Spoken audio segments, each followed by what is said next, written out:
box? I can't see it. It's supposed to be a bloody chat box. There we go. There we go. Just pretend there's an intro. Can't do it on this. I'm using some real busted in the arse Streamlabs app on the iPhone. Hi Spurs fans. I hope you can see me. I just thought I'd pop in and see if I could do a little live chat, because I do enjoy it. You know, I find it a lot of fun, and there's a bit of conflicting information. I just uploaded a video about Longley going, and someone said no. Romano saying it's not quite happening. So Chris Cowling says that Spurs have issued a statement about it. So I don't know what to believe. It's all bonkers, isn't it?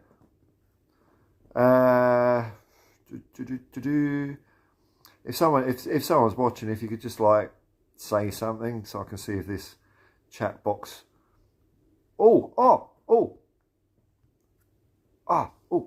There's something. Hang on. I've got to move it. Hang on. How can I save? Oh fuck. It's gone. Sorry, mate. I saw you there, blind. Right. Okay. It pops up there. Great. I can't put. I won't be able to put chat up on the screen or anything, unfortunately. Sorry about that. But I can see chat appear. Blind as a bat. Nice to see you, man. Yeah. I'm not bad, man. Brilliant.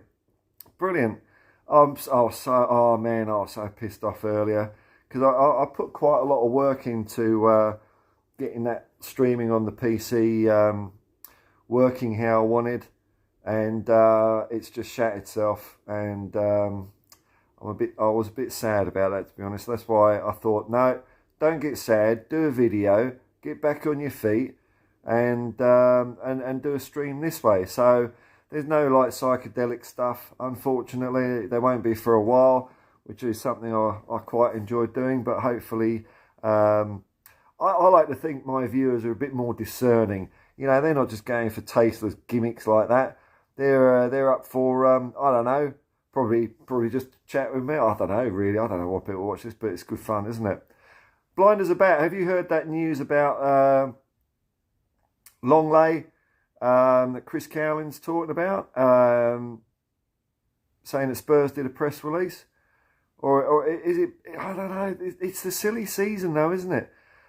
You can see two absolutely conflicting, contradictory, paradoxical news reports on the same day.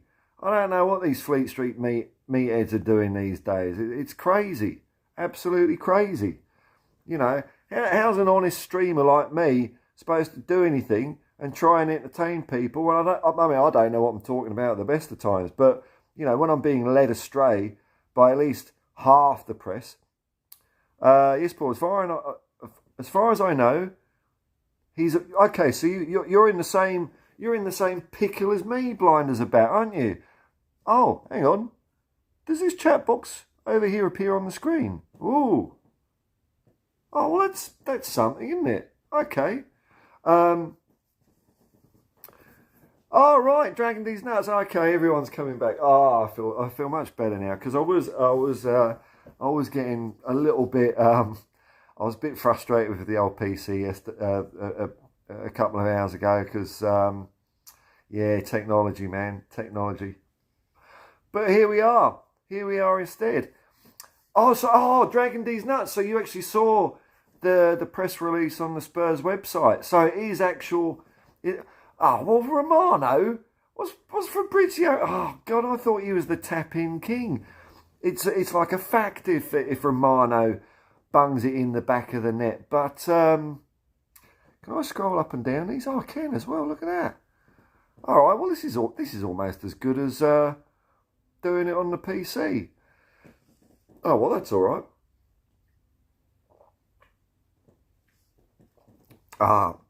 It's Friday night. I'm having a beer.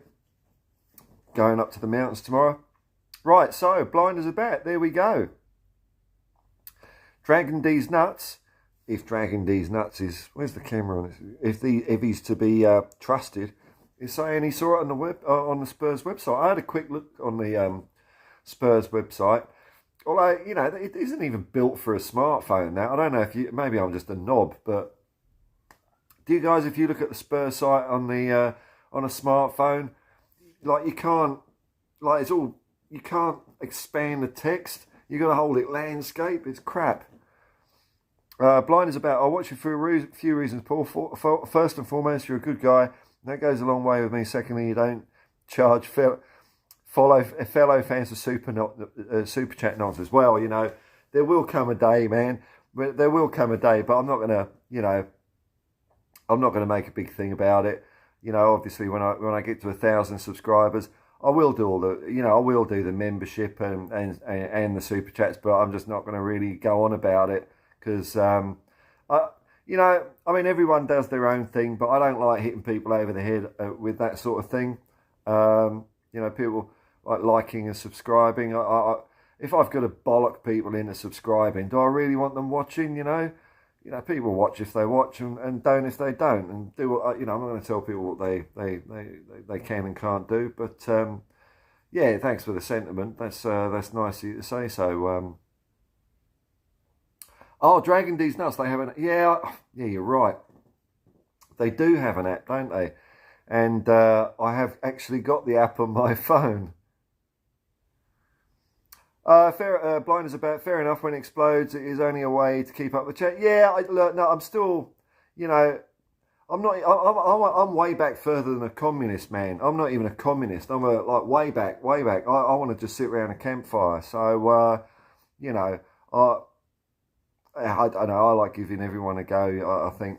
Particularly, you know, if I'm doing streams, and I'm really enjoying doing streams, like just sitting here on my own chatting to people, I can get through the comments, and you know, I can pick up ones I want to read. But I think you know, if people pay to put a comment in, I don't know if I'd guarantee it gets read, really, because it might be a load of shit. But you know, I don't know. Not everyone. You know, times are tough out there, aren't they? So yeah, I don't want to discriminate against people, but. I'll keep up as best as I can, Blind as a bat. I'll put it that way.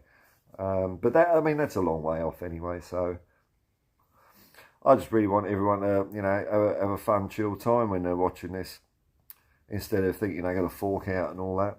You know, obviously, I would, you know, if I get a million subscribers, then, you know, and I start, you know, telling people to shave their balls. That's not a shaver. That's the only kind of object I have to hand. Ball shave plus. Bloody hell. It's like every website I look at, it's like shave your balls. It's like, whoa. Hang on a minute. I'm quite happy the way I am. Yeah, I like the smaller communities as well. You know, I don't really comment that much on YouTube channels anyway, but you know, well, you know, I'm not going to say who I like and who I don't like, because I'm not into that. Ian Barron, morning everyone. Everyone watching, hope you're well. It's your favourite. Oh, it's Mr. Darlington FC again.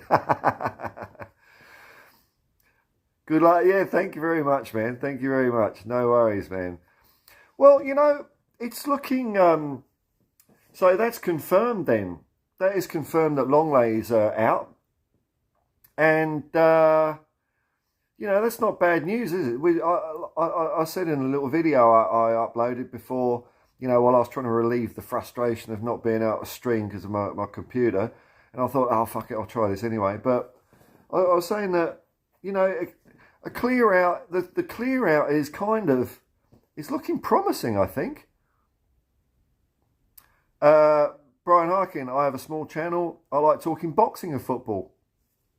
You know, I haven't really watched boxing for quite some years now, Brian. But, you know, back in the day, before all this pay TV shite started, it was weird. It was like a family event. Like my sweet old mum. Oh, no, the comments are flashing up. Oh, dear, all right. Like my dear old mum, like, especially when Barry McGuigan became world champion, it was kind of a family thing, you know.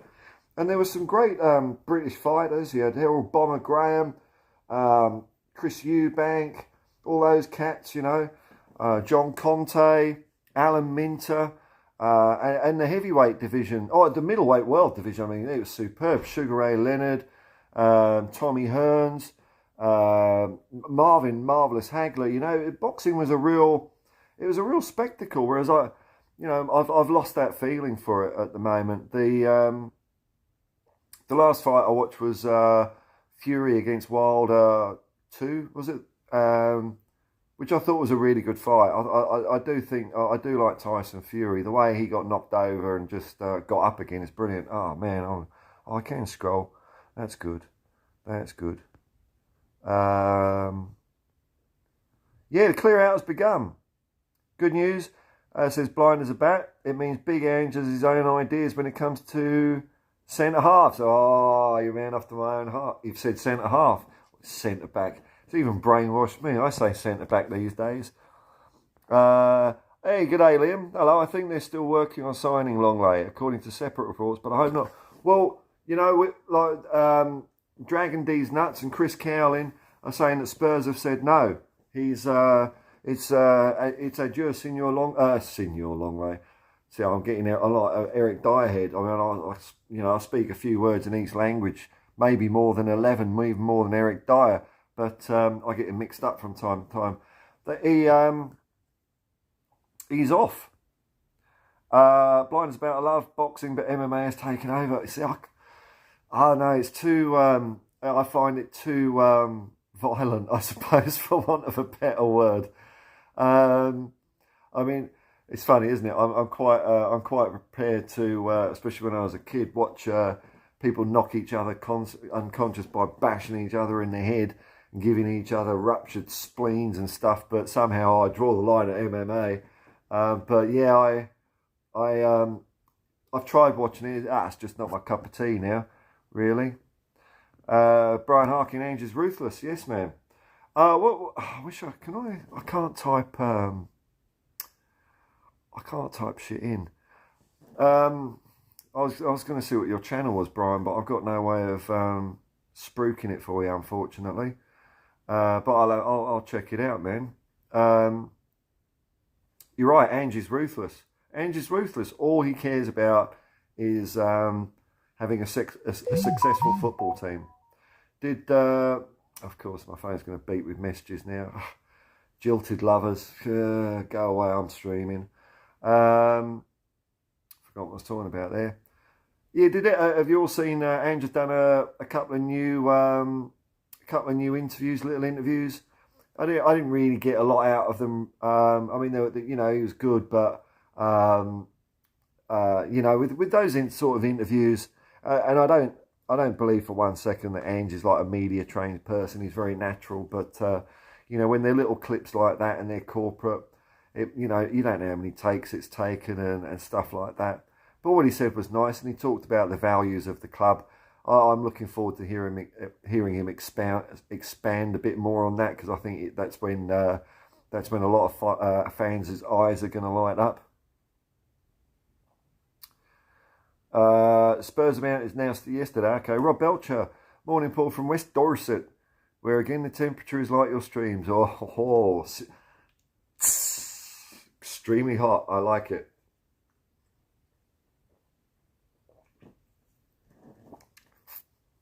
Yeah, dragging these nuts. Mike Tyson.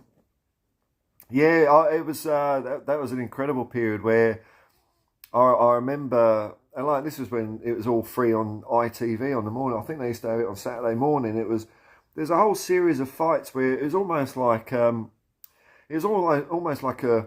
knockout tournament, if you pardon the pun, to find the undefeated heavyweight. There'd be like almost fights nearly every other week of, these fighters, trying to unify all the titles. And Tyson was a beast, man, absolute beast. I think he's a pretty good guy, cool guy, is Mike Tyson. I like the cut of his jib. A lot of fighters, but if you're going to talk boxing, for me, it's a cliche, but the greatest is Muhammad Ali by miles. I mean, that, not just the way he fought, when he was when he was, when he was in his prime and first won the title. But when he came back, and it was as if his body, he wasn't the prime athlete anymore, but he still had that will, that incredible will to win and overcome the other thing. It's like, it doesn't matter what body he was in, even when sadly he was suffering from Parkinson's, there was still an amazing person in there. And who knows what could have been if he hadn't have if he stuck, he chose to stick by his principles. He didn't want to go and fight in Vietnam, and he lost his title for three years. The most sought after, probably the most sought after award you can get in world sport, heavyweight boxing champion, and he gave it all away in his prime. I mean, that was amazing, absolutely amazing. Brian Harkin, first pro fight I went to Steve Collins and Chris Eubank. Chris Eubank. I am a fighter. I love Chris Eubank. He's such a. I like it when they get up people like that. I think it's cool. He's a smart guy, a very, very eloquent guy, a real character. Jimi Hendrix, good show. Keep up the good work, mate. Well, we're going lo-fi because I've got a broken computer now. I really tried fixing it, but the hard drive's gone. But I'm going off to the mountains, so I'm going to be doing stuff like this anyway. And I'll be getting a bit of StreamYard going. But it's nice to see you all popping in anyway. It's nice that you're not drawn just by the fancy graphics, and we're just here for a good old chat. And I like the chat box over here, where the chat's coming up. I know it's a bit bollocks, but what we got here? Brian Harkin, new interviews where? I saw them on Twitter, Richie.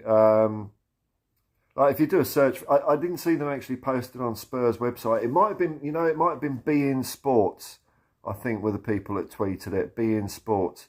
But it's been retweeted around, so if you search on Twitter for Ange Postecoglou, it's bound to come up.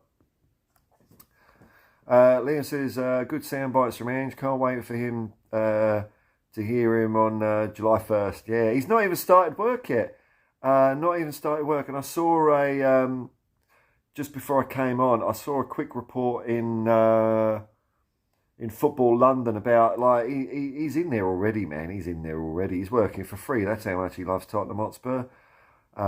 Someone asked the other night, would Ange starting on July the 1st give him enough time for pre-season? And I think he's come to the conclusion that maybe not so, and he's come in and started work early. The proper interview and all that jazz. I do enjoy the behind-the-scenes stuff they do too. Probably annoys players, managers though. Yeah, no, that would give me the shits.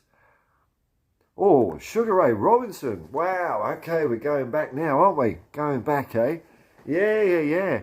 Oh, this, I just think maybe it's because I'm just not in tune with the boxing world, but those names seem to have stood the test of time, and I don't know who from today will be remembered like that in 50 years' time, I don't know, maybe they will, like Lomachenko or, Tyson Fury's done well. But apart from that, I'm just not following it enough because, I think the first pay-per-view TV event in England might have been the first Frank Bruno-Mike Tyson fight. And I remember it was something like that. It was some heavyweight fight like that. And I remember thinking at the time, if no one buys this, it's never going to happen again. Of course, every fucker bought it, didn't they? And that's it. The rest is history.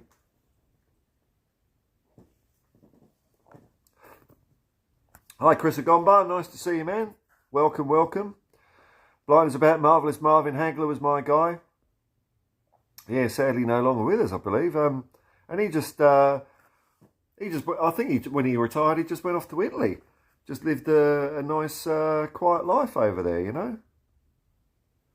It's nice to see when fighters get out of the game in time and they haven't lost too much from it, because they all lose something, It's a tough old game. I used to do a bit of karate. Oh, that'd be about 10, 15 years ago. And I'm not going to say bullshit. I got up to third down. I got up to brown belt, and sparring I found incredibly difficult.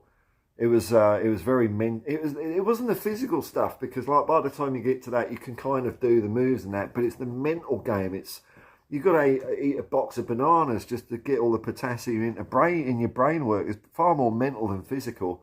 But I did get a kick to the head, and I thought, fuck this, I'm not doing that again. The Ashes is on. Oh shit, I might have that on mute. I forgot the Ashes was on. When you say lost a wicket, I don't even know who's batting. You're not telling me England are batting and they've lost a wicket, are they? Bloody hell. Oh, Dragon D's nuts. Jeff Fennick and his Roy and HG, they caught, what was it, the Russian-born Sydney-based powerhouse Costas-Yu. I love Costas-Yu. I nearly bought his ex-wife's car a while ago. I like old cars, and I was looking around for a Corvette Stingray, and they had his old one, and it was this yellow. It was a really gorgeous colour actually, but the thing that put me off, they etched a flower pattern into the windows. So I bought a different one. I bought a grey one, and when COVID happened and all the lockdowns and I was a bit skint, I thought I'll get rid of the car. I sold it back to the dealer I bought it from for exactly the same price I bought it. So, I mean, it's probably worth a lot more, but it was like easy. It was an easy transaction. So I felt like, I've had this car for what did I have it, about 6-7 years, and it really didn't cost me that much in the end. Pay-per-view kill boxing. Ray deal talking too long, Shamu says. Getting worried now. What's the bet we lose out? Well, it looks like we're having a sniff around a few keepers there, Shamu. So, don't be too disheartened. He's not the only guy. Perhaps we're having a sniff around other players. Hang on, I'll put this on mute. There we go. Don't want to get DMCA'd before my channel even gets going. Is it on here? Or is it on channel 9? Or it's so hard to know what bloody... Ashes. I mean, these menus... can you tell that every time I have to interface with technology, I just sigh? No, I don't want to watch Sussex and Hampshire. The fuck, I want to watch... Maybe it's on channel 9. Anyway, let's see how we go in here. Hagler's quote, blind as a bat. It's not easy to go run at 5 a.m. in silk pyjamas. Yeah, that's not a bad one, eh? I didn't know that. That's pretty cool, though. Yeah, like him out of those ones, those kind of big three, I think, I'll take the easy route and go Sugar Ray Leonard. I think they were all good, though. They were all good. They were real entertaining fights. Moondog, oi oi. Okay, the Ashes is live on Channel 9. There we go.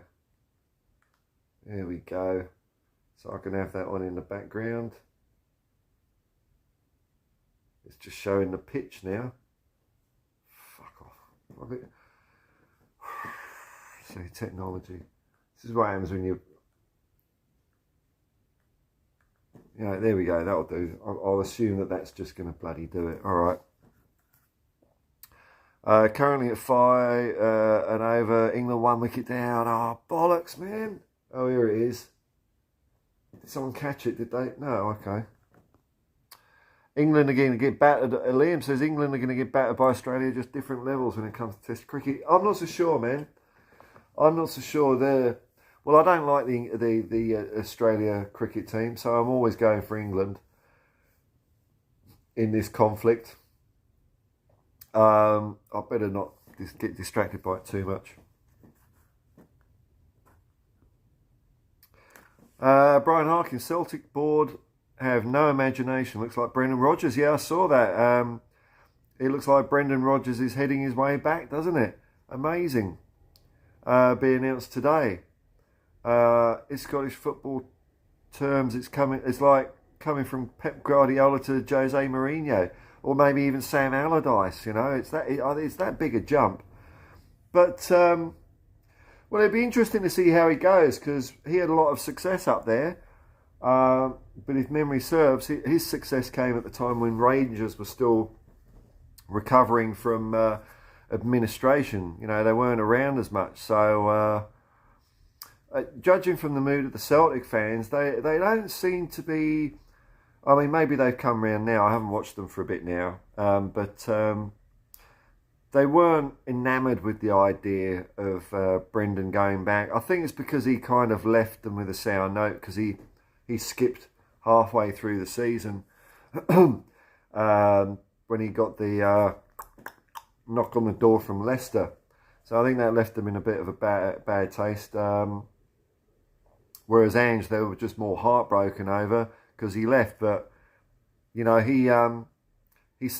think he was very honourable the way he left Celtic. He left at the end of the season. Always hard to leave a club where you've bonded with the club and the fans. But I did it. I think Ange left in the best possible way someone could. He left them on a treble, on a high, got it out of the way nice and quick, so there was no speculation, and it, you know, left a lot of them with disappointment. You know, a mixture of emotions, a bit of anger, whatever. But I think in the long run, I saw someone left a comment. I do read the comments on my streams and videos, like, you know, the one, you know, with people after the fact and all that. I don't really reply to them though, but I do read them. There was a guy there, he was an old Celtic fan, and he said that in his lifetime, Jock Stein, Martin O'Neill, and Ange Postecoglou were the managers he loved most. So I mean, that's really high praise, isn't it? I mean, it's really good to see. I think, you know, I mean, to be considered in the echelon of, I mean, you know, Martin O'Neill's one thing, but I mean, bloody, to be mentioned in the same breath by a Celtic fan as Jock Stein, that's some going, man. He left a hell of an impression up there.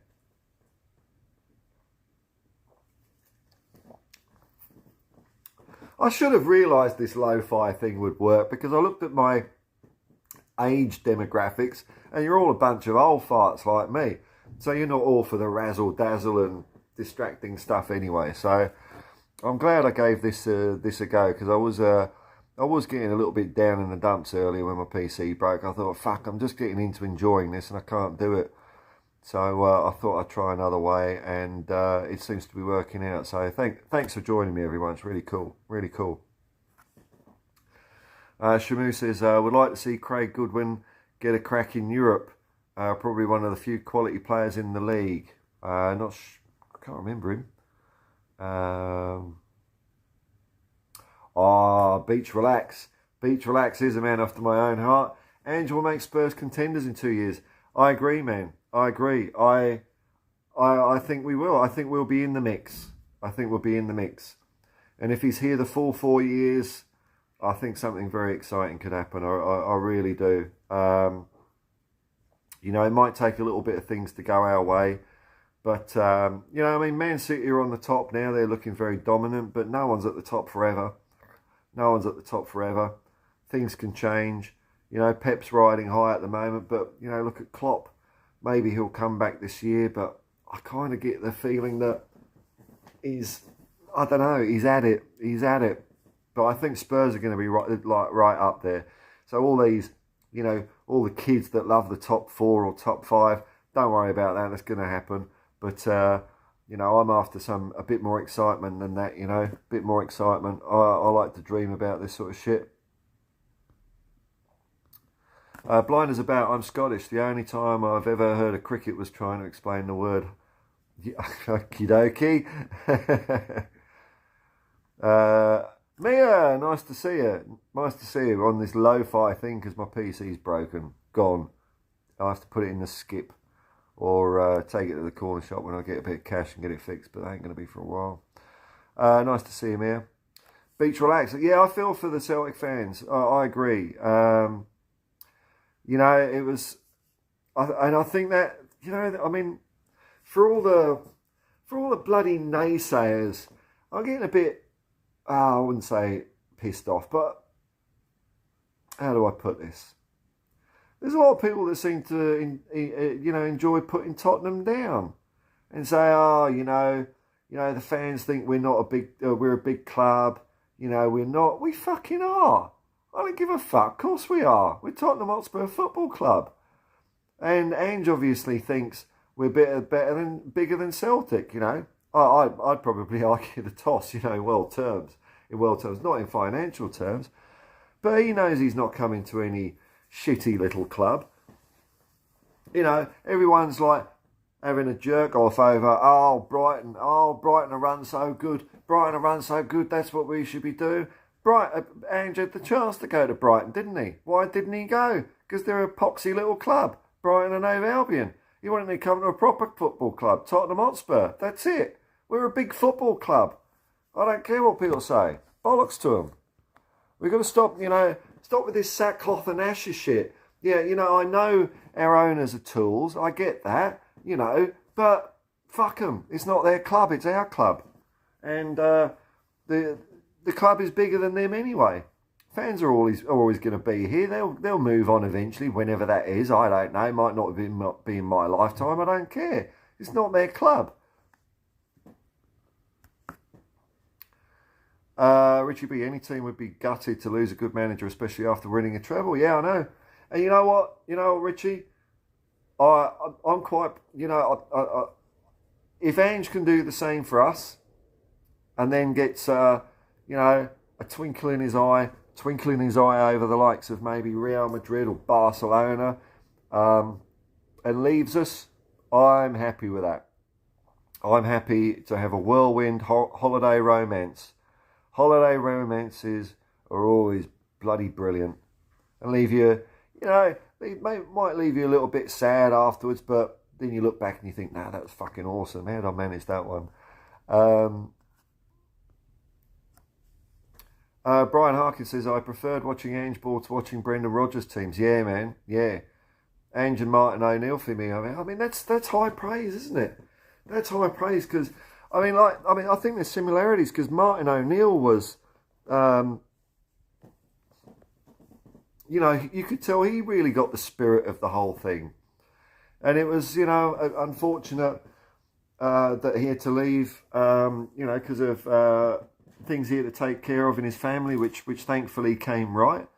But he had a great rapport with the fans, and he had a really good tilt at the UEFA Cup. Really good tilt. Came that close, which was an amazing feat. I don't buy all the shit where people say, Scottish football's a load of crap. That's just what English people say. They got no idea sometimes. I'm English and Australian and Irish, and I'm kind of proud to be a little bit of each, but I really don't like the way people in England talk about, down their noses at Scottish football. They obviously don't watch it because it is really good. Brian says, tough start of the season for Tottenham. I'd have preferred a tougher start, actually. I would have preferred a tougher start. I did a stream on this last night about the fixture list and what I thought of it. And what I wanted was a load of hard teams at the beginning because I have a feeling, even though I haven't got the fancy lights going, I still have these moments of a bit of fade because I'm not used to talking so long on my, so I could just have a little pause, get my sugar back, and then we power on. Maybe have a bit of nicotine supplement. Because I'll just go all Davis and Sanchez. All right, we're off again. Yeah, I would have preferred a harder start, I think, because I think we're going to, and I'm thinking just in case we don't get going, the players have, let me see if I can line this up a bit better. The players have got to get used to Ange's system, and we could be at risk of dropping points at the beginning of the season. And if we're going to drop points, I'd prefer to do it against hard teams that we might, drop. We might not win every game against them later on. What I didn't really want to do is play a load of easy teams and drop points against them because if we play them later on, we're going to be firing and we're going to smash them. But at the beginning, I don't know. I really don't know what's going to happen. There's a lovely period in the fixture list between, was it November, November to end of March, where we've got a really nice run there where we can we can store some food in the winter. Beach Relax, thank you, sir. Sir, I like it, you. Oh, Newcastle, okay, nice one, man. I haven't been up to Newcastle for years. I was up there years ago when I was doing some art and stuff. I was talking at a festival there. This Is Not Art, which was a real fun festival actually, really fun. Doing the Frankie Boyle joke. Don't know. Am I doing the Frankie Boyle joke? Have I done a Frankie? Have I nicked a Frankie Boyle joke? Have I? I don't know. Maybe you're talking amongst yourselves. I don't know. Moondog. I've just been watching all Klinsmann Spurs goals. Are you? Ah, lovely, lovely. Again, it's put a smile back on my face. And you know, that's for all I poo-poo the internet and all this technology bollocks. It's been useful for me for the last couple of years of watching dog shit Tottenham football, and then just to recharge my batteries a bit so I don't mope around for a whole fucking week until we play again. Just being able to see like things that you're talking about, Klinsmann Spurs. I go back and watch matches that I was at, because I said this in a video a while ago. It's strange, but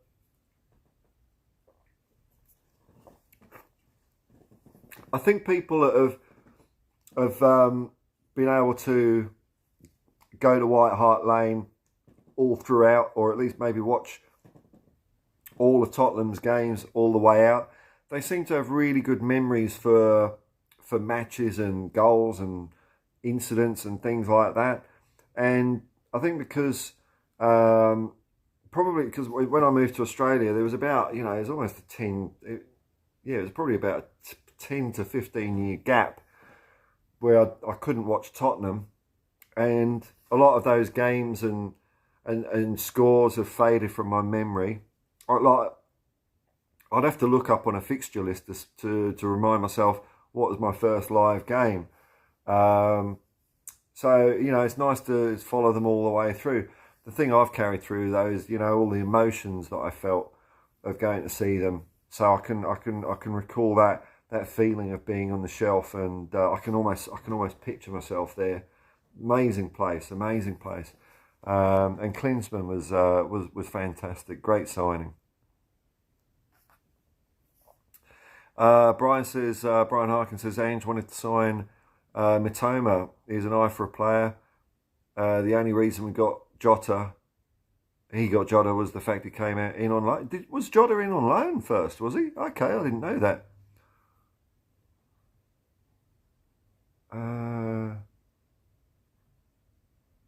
Okay, yeah, Jota's flying though.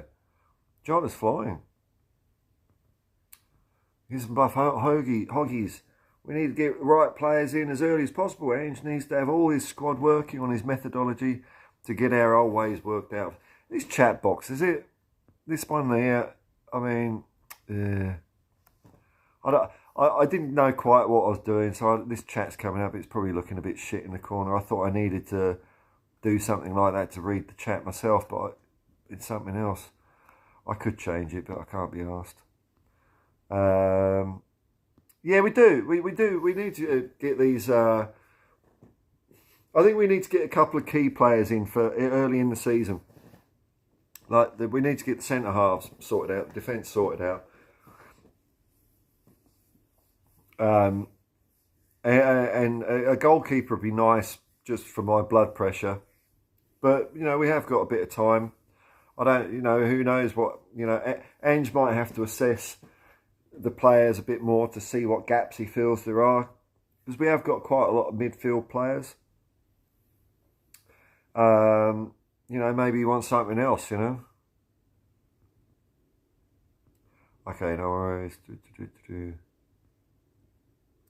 Just switch tennis for cricket. England are 43 for 1. That's not looking too bad. I think Australia are going to get a pounding. It's a shame David Warner isn't playing, is it? It's a shame, because I love seeing David Warner getting stick with all the crowd wearing Sonny Bill Williams masks. Which, if you don't know, And I don't mind saying this because bloody hell, his wife keeps on going on about it. Fuck's sake, every time she's interviewed, she goes on about the time she shagged Sonny Bill Williams in a toilet. It was before her and David Warner got married. And I'm kind of thinking, oh, who gives a shit? You know, people, you know, who hasn't had a root in a toilet, for God's sake? But she keeps bringing it up. And if I was David Warner, you know, and she's talking about, the shame, and, you know, I feel so damn, I shouldn't, you know, I let myself do something I shouldn't have done, and all that, and all this. Every time, the trauma. If I was Dave Warner, I'd be thinking, like, for fuck's sake, can you just stop talking about it? Fuck's sake, just keep quiet. They keep wearing Sonny Bill masks. Sonny Bill Williams mask. Like, Sonny Bill Williams doesn't mention it at all. He's moved on with his life. He's moved on. But she just can't stop bloody talking about it.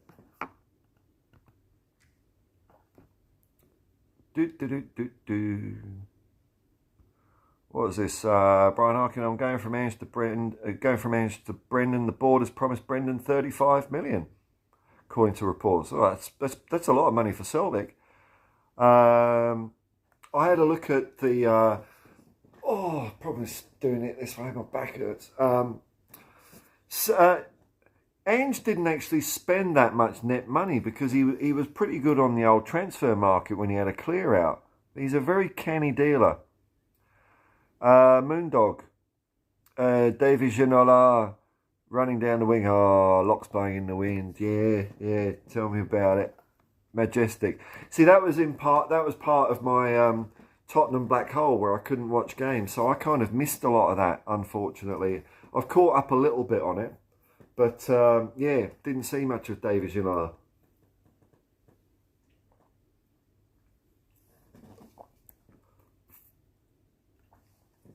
Beach Relax, Australia loves you, brother. Yes, man. I've come over from Celtic, Ange support system. Yes, I'm very aware of who's dope and who's not. Oh, I followed, 67.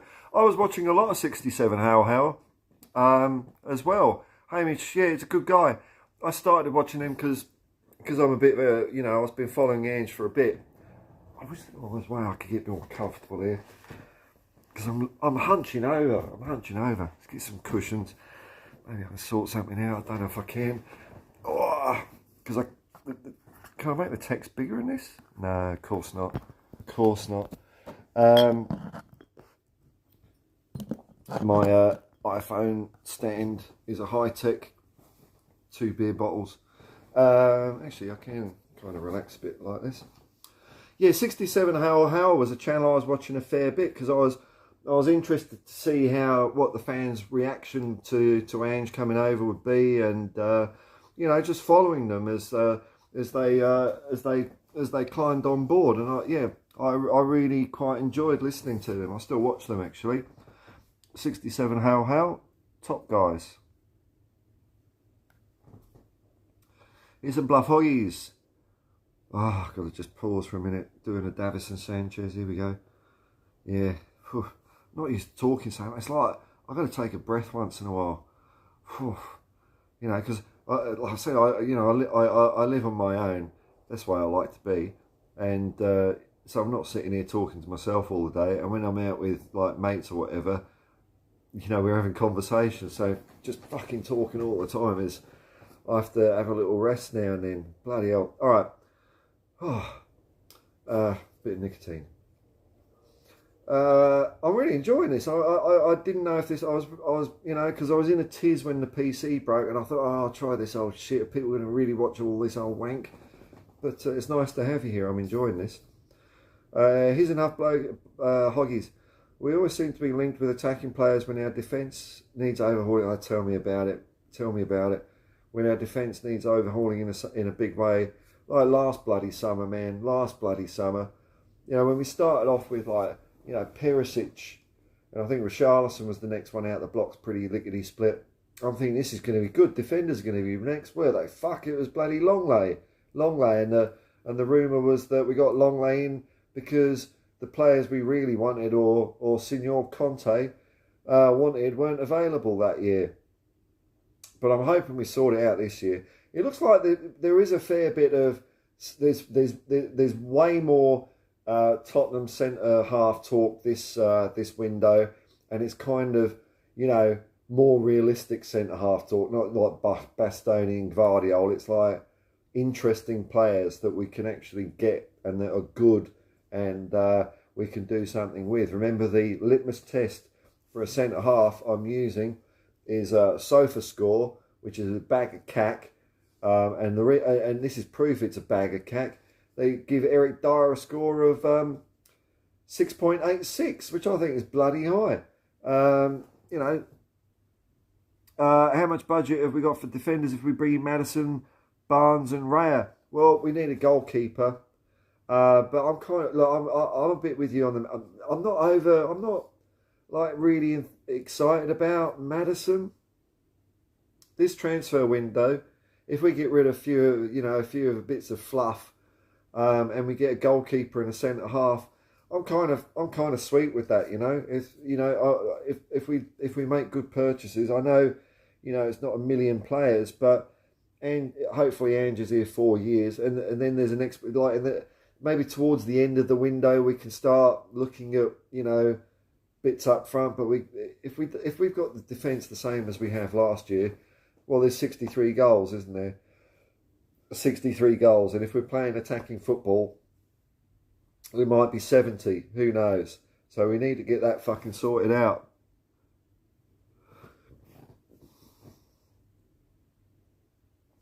I'll find this. Mia W. So, who do you support in cricket? England, Australia? England, for sure. England, all the way. Depends on the sport, It depends on the sport, because I moved to Australia when I was 22 and I'm now 51. So I've been here over half my life. But I grew up basically watching Australia kick our ass in... I've changed now. I'm saying we as English now. Kicking our ass every Ashes series. But, I remember with great fondness many of the series earlier than that. Like, the Botham series. Well, the Botham and Willis and Brealey series in 81. I was a kid watching that, and that was an amazing time, because there was some shit going on in England in the early 80s, and that was kind of a bright moment. It was a real summer of sport. It was, because there was all sorts of shit kicking off in the streets. But then Tottenham won the FA Cup, and then England won the Ashes from behind the 8 ball against all the odds. So, no, I'm England all the way in the cricket. I can't stand the Australian cricket team. I'm not saying they're not good, but I used to not like them because they always beat us. Now I don't like them because I think they're a bunch of cockheads. Hey, great you say, peeps. Hope you're all well. Yeah, I think I can speak for myself. I'm all right, man. Had a bit of a wobble because my PC has decided not to work anymore. Sort of made me a little bit down, but I thought I'd come on and, put one foot in front of the other and do a bit of streaming, and I'm happy I did, because I'm feeling really good now. Brian Arkinell can mention a young player Spurs should go for. Guillaume Biarella from Corinthians. You're casting your net far and wide, aren't you? Brazil 19 looks great. Okay. I've tried watching a bit of Brazilian and Argentine league football, but I keep sort of not getting round to it. I would like to. I think I will actually get more into that, because apart from watching Tottenham, I don't watch an awful lot of football. I was watching a fair bit of Celtic because of Ange Postecoglou, but now that kind of has freed up a window in my schedule, and maybe it's time that I start looking at a bit of South American football.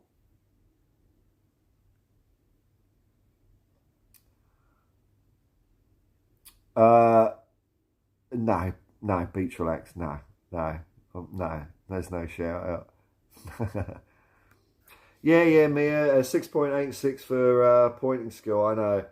That just shows you, some people like, look, I suppose it's a good thing about football, it's a sport for everyone, but stats are just not my thing. I really don't like them. It's not that I don't like it. It's like if people talk about them, I just start glazing over, because I have no idea what they're talking about, and I really don't care. But yeah, 6.86 for Eric Dyer, man. Brian Harkin says Maddison doesn't play Ange ball. doesn't run through, run enough, technically good, but not. But his work rate is missing. Yeah, you know, there's something about his attitude that I'm not keen on, Brian. There's something about it that, you know, I don't know, like, and I can't really. It's not really fair of me to judge him as a player because I've only seen him play against Tottenham, and I've just not been impressed. I've not thought, oh wow, that's a great player, sign him. Whereas I did have that feeling about Basuma. I thought, bloody hell, man, that was the boss of Brighton. He bossed us as well, and I just think, you know, coming to the end of last season, when he was a bit more unshackled, we started seeing a little bit more of that. So I'm, you know, in some ways, like this coming season, it's going to be a bit like, I was going to say, it's a bit like a transfer window for nothing. And I'm thinking Basuma, you know, I'm really excited about what he can do. I'd love to see a bit more of Pape Matar. I think he's a fantastic player, really do. I think Angela will love a player like that, always running, man. Bentancur might come back. I mean, there's talk about Ndombele having a bit of redemption, but I don't know about that. Miyadawi, I was born in the early 80s. Oh, you child. You child. So I don't remember it. Lol, my dad made me watch cricket. Yeah, I really do enjoy 60 for 1. Yes, man. I enjoy Test match cricket. I'm not a fan of one day or a 2020, that big bash shit. That does my head in. But Test match cricket, it's a real challenge. I really enjoy it.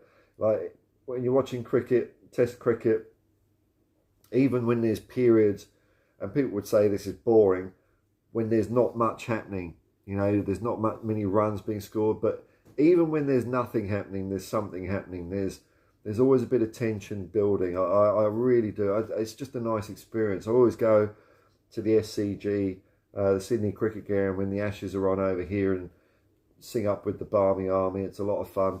A lot of fun.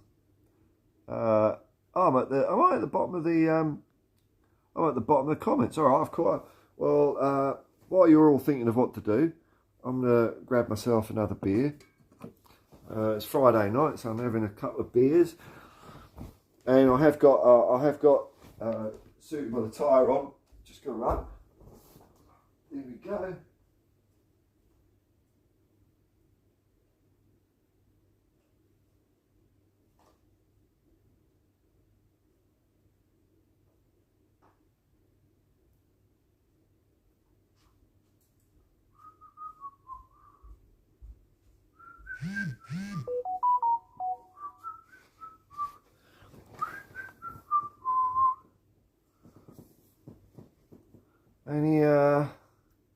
Any more comments? No.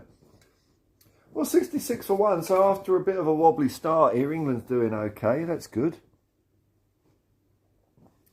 And what's the date today? Is it something like the 17th or something like that?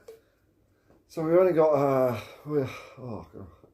Davinson Sanchez.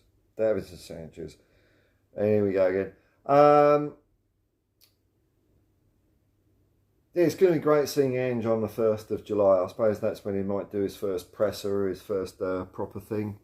You know, he looks funny in the little interviews I saw him do. He does look. How can I put it? He looks younger than when he was at Celtic or something. I don't know. He just. Maybe. I mean, there's obviously there was weather and stuff like that up there, so he was having to pad up with jumpers and whatnot. And it's a heat wave in London, so maybe that's just what it is. He's looking a bit more, you know, relaxed in a t-shirt. But he did look. Trying to find the right word for it. I don't know. I can't think of a word for it. Happy doesn't sum it up or anything, but you know, ready. Maybe ready. He does look ready. I think he does look ready. No shyness from Ange. Okay, hello, Brian. Beach Relax says, as much as I don't like your lack of pack acknowledgement, I love everything about you. I don't know quite what that means. Maybe that's someone else. Is that Brian, is it? Oh, see you, Brian. I missed that. Oh, hang on. I missed a few comments here, haven't I? Richie B said, if no Ericsson, who are we going to replace Ericsson with? Well, I mean, he's gone a long time ago. I don't know, man. Who? I don't know. I just think it's important to get the defence sorted out, man. I don't want to, we did this. We did this stupid experiment last year where we brought players up the pitch, and it didn't work. It didn't work. We had those clowns in defence that let us down. Tonight I'm just having a couple of cans of Young Henrys. That's all. Just a couple of cans of that. Ndombele, Pack. Oh, all right. Big up Tupac on your birthday. Yeah. God rest his soul. God rest his soul. Well, Ndombele, there's talk about him, being maybe considered for a comeback, which is a bit odd. But maybe he can. I mean, look, it's whatever. I keep picking this up and I don't drink it, and then I put it down. I'm not really a big drinker, so I kind of keep putting it back on the ground. So.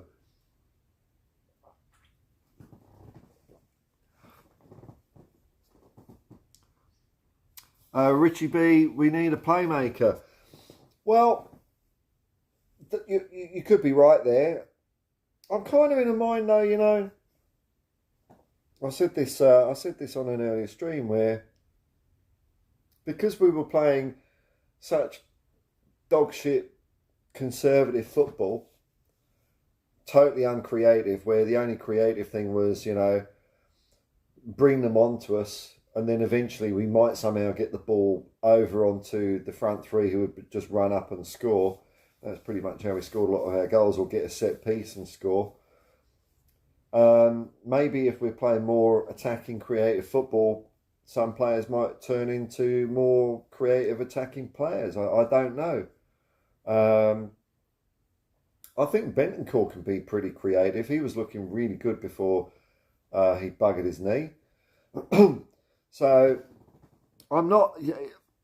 I get it though. I get it. I mean, people do want to see us play nice creative football, which is great. I mean, I'm not sure I completely agree, but I still like the spirit of it. Because you want us to, like, Tottenham fans.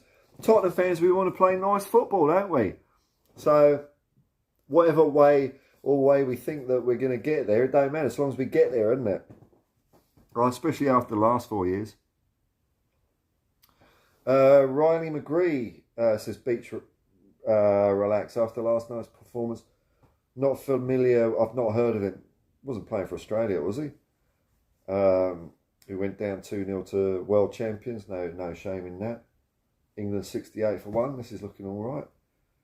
Partnership 46 of 60. Well, they're scoring at a reasonable clip. What's that? What's that about? It's about 4.6 and over. You just have to divide it by 10. Fuck me.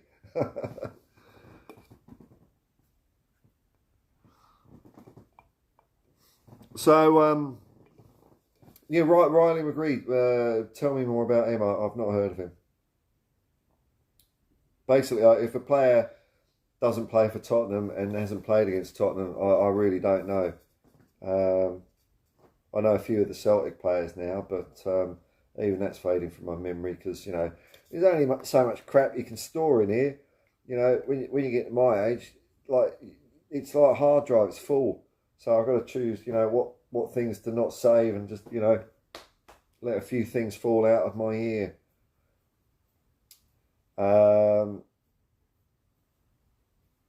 We're 100%, Richie B says 100% need a goalkeeper, 2 centre-backs at the moment. Yeah.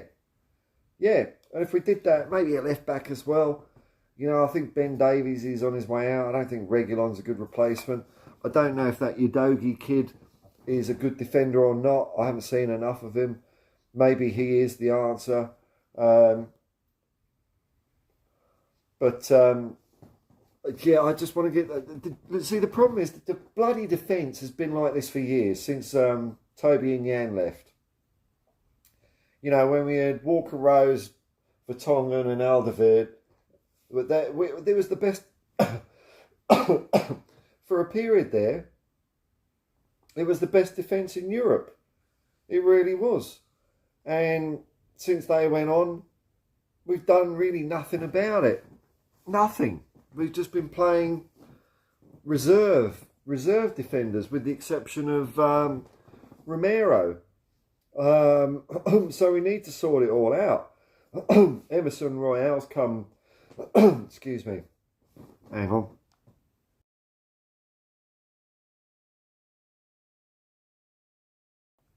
Emerson Royale has kind of turned things around, which is always nice to see. Is he good enough yet? I'm not sure. He's okay.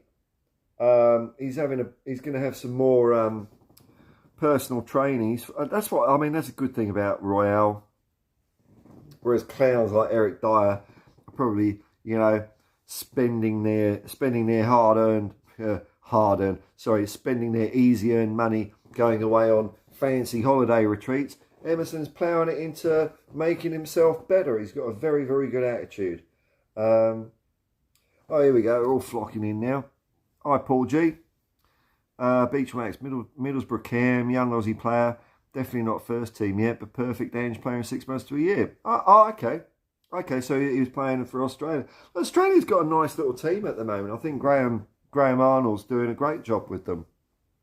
He's, he's saying he's saying nice positive things. Like, we're going to go out and we're going to attack and we're going to win this game. We're going to go for it. Who was that clown we had in the 2010 World Cup? Bloody useless. Because we had Gus Hiddink for 2006, and then we had, was it Pinver Bake? It was shit football. It was just, it was typical, we're shit, let's just not embarrass ourselves football. And that's why it was such a breath of fresh air when Ange came in and said, fuck all that, let's go and take the game to them. Richie B never replaced Yan and Toby, and we suffered. It's true, isn't it? It's true. It's it's like a bit of a bean counter's view of the world, or it's a view of the world by someone that doesn't understand football, that thinks, it's the glamorous players that get the fans in. So what are we doing spending money on a defence? I'm drinking Young Henry's Newtown. Just got 2 cans, that'll do me.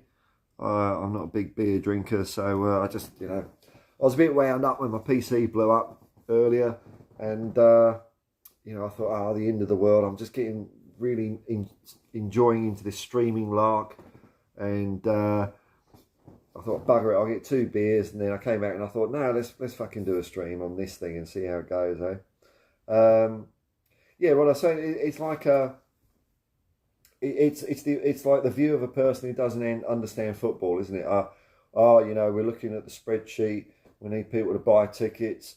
Who will sell tickets? Richarlison, Jed Spence, or people like that. And it's the meat and potatoes, because you let in another 63 goals this season, and people ain't going to come. Now Dragon D's nuts. Now you've mentioned a name that I'm very fond of, Harry Souttar. I think he's excellent. I think he is a fantastic player, that guy. Maybe he might be escaping from Leicester. He signed for Leicester, wasn't it? Brilliant. What a World Cup that guy had. Really good. Very, very solid defender. Really good. Martin Boyle, is he in the other corner? Can't remember that name, but Harry Souttar was a name that really stuck in my head. In fact, me and a mate were talking about him earlier today, how, really liked him. He was asking me would I take him at Spurs. Absolutely, I would. I think he's great. Richard Beer, I'd have a beer with you, Paul, but it's just gone midday here in the UK. Well, the sun's over the hard arm, isn't it? Whenever you feel like it. Beach relax, Souttar, brilliant. Okay, all right, we're all shoulders to the wheel on this one. Noses to the grindstone. Look at the state of my nose. Too much grindstone on that. I barely have a nose. But yeah, Sutar. Yeah, I forgot. Who did we play in the World Cup? Was it Argentina or someone? He had a fantastic game. Fantastic game. No fear. No fear. And he was clean as a whistle as well. I was really impressed watching him. You know, and like in the World Cup, this is the weird thing about my nationality. Like in the World Cup, I am quite fond of the Australian football team because I don't know, they're not millionaires for a start. You know, they've had it a bit hard. They come from, you know, migrant backgrounds. They're professional sports people. And there's still a bit of a stigma in this country about playing football. You know, if you're a real man, you play rugby union or AFL or any of that.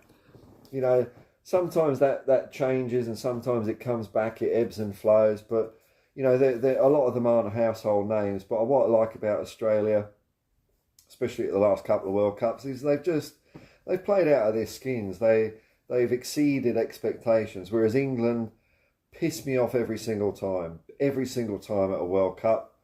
Well, not every single time, but in recent years they certainly have. Gareth Safetygate, he's just such a conservative, boring, bloody, risk-averse manager. And I don't think that, look, you can win a World Cup like that if you're Italy in 1982, but even then they had Paolo Rossi, didn't they? Whereas England don't have that. We just play this shit safe football, you know, that World Cup where we chose to field a second string team against Belgium because if we lost or drew, we'd go in the easier half of the knockouts, and I think that was appalling. That was an appalling display by Gareth Southgate to do that, because you've got to beat the best teams to win the World Cup. It's always the best team that wins, and if you just can't fuck about with it. You see, this is football. As soon as you start trying to get a little bit clever and start fucking about in football, it just bites you on the arse. You can't do it. You can't be clever. You can only be football clever, football brain, and that means going out and trying to win every bloody match. Take it to the opposition. Not be scared. Not try and play the numbers, the percentages. You know, like, you know, a lot of players you see doing that now. They go up the pitch. As soon as they touch, they're falling over. You know, it's not like, you know, it's gone past the point of having a dive. You know, they're so good at it now, it's not quite diving. They'll leave a trailing leg, so there's contact, and they'll go over, and it's like, for fuck's sake, just run with the ball. You've got the ball, just go past the player. You've taken him out of that phase of play, haven't you? But no, because remember, if you get into this area in the pitch, our computer, our master brain has told us that, you know, statistically, you've only got a 26% chance of making a goal-creating action from that position. But if you have a free kick, there's a 60% chance of some other fucking statistic. I don't know. I hate it.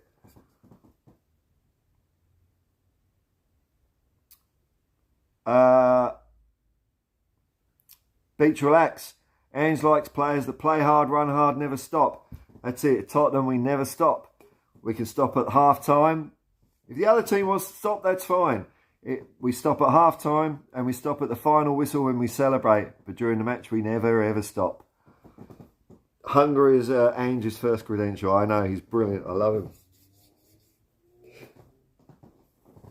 Dragon D's nuts. Socceroos are playing England in a friendly in October, I think. Well, I'll be going for Australia in that one. I'll be going for Australia. Carl Simpson, big up, mate. Hope you're well. Yes, I am well. I had some technology issues earlier, but we got through it. Technology, you know. Richie B, Mr. Safe. Mr. Safe. It's just... I don't know. I like a bit of swashbuckle. A bit of razzle-dazzle. A bit of magnificence. Safety. Fuck me. England have gone through this a fair few World Cups recently, and it's like they haven't got any ideas. They don't know what to do with the ball. They've only got one plan of attack, and as soon as the other team susses it out, we're fucked. And you know, I hear wankers like Simon Jordan saying, Oh no, actually, Gareth Southgate is very successful because he's got to semi-finals and oh, fuck off, Jordan. What do you know about football? You're a bloody club owner. You don't understand football. I don't care. Yeah, we kind of fluked our way. Like I tell you what, the Euros. I thought we did all right at the Euros, but then we just bottled it in the final. And looking back on that tournament, and I'm no fan of the Italian football team, basically because they broke my heart in 1982 by knocking out a wonderful Brazilian side. Oh, they were gorgeous. Oh, they were like one of England and Brazil were the first teams I wanted completed in my Panini soccer album. Espana '82. I still remember that. It's when England had the blue and white shoulders, and it was so much fun. But yeah, I just don't like the Italian football team. But looking back on that tournament, they were the best team. They played some quite nice football, and England just weren't up to it. You know, taking the lead and then throwing it away. It was pathetic, really.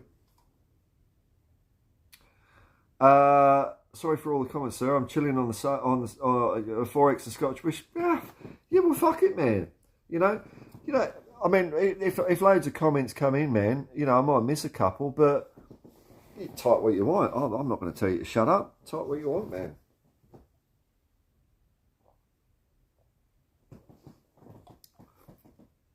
Spurs have no idea how good they're going to have it. I've been telling them, man. I've been telling them since March the 22nd.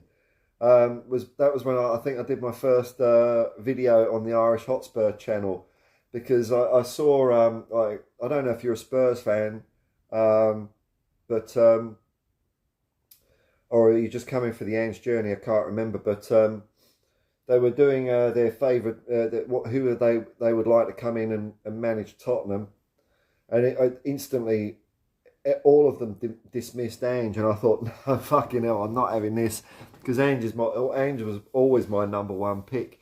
So that's when I thought, no, I'm gonna make it my mission to educate these people. And look, I didn't think in not a million years, but maybe in 1,000 years, maybe in 100 years, I didn't think it would ever happen, but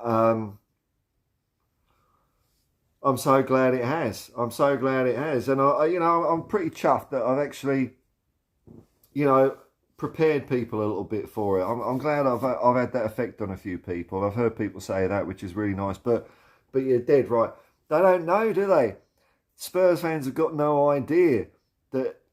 I keep saying I think he's an elite coach. He is one of the best football coaches in the world.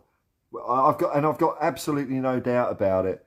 But the rest of them will all find out, man. They'll all find out. Oh, you're a Chelsea fan. Oh, fuck's sake, man. Oh, come on, man. Look, just we all make mistakes. We all make mistakes. Chelsea, they're fucked. They're a fuck club. Oh, you would have gone for the glory and the Abramovich dirty war criminal money. Oh, come over Tottenham. We're nice and clean over here, Nice and clean. Clean hands. Clean hands. Carl Simpson.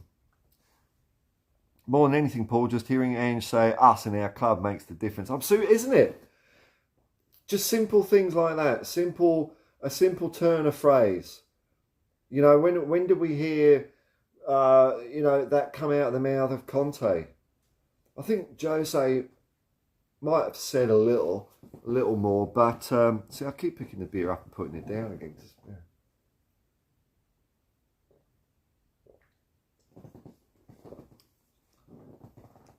I don't know. There's a thing. I was talking to a friend about this earlier. I was saying, mate, when you turned 50, did you find you just started dribbling when you drank out of a cup or a glass? He says, yeah, just what happens. Or is it my beard? Is my beard affecting it? It's like, no. It's just what happens. Somehow your mouth, I don't know, can't make a seal or something. I'm always dribbling. But yeah, just little things like that. Our club, our traditions, our values. It's nice to hear, isn't it? It's really warming to hear.